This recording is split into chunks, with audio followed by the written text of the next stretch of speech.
עוד שבוע בשקט, יום הדין הגיע, והוא בא בדיוק בזמן.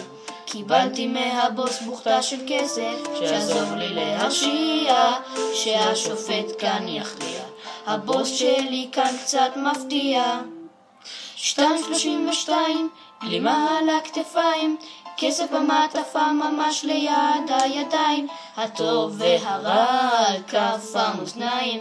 לא להעדיף את העשיר על הרע, צריך לדון כל אחד לכף זכות. לא חשוב כאן האיכות, כל אחד צריך כאן הסתמכות. לא לקחת על כתב בעצבנות, שיר גנב והאשים את העני, וכך נגמר פה סיפורי. עכשיו הביתה.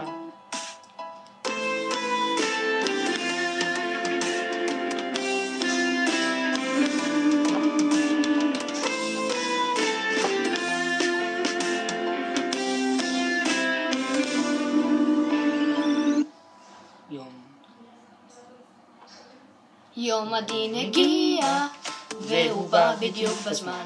השופט כאן הכריע והרשיע, השוחד לא מרתיע, העני יצא זכאי, ועכשיו כולם כאן בשקט.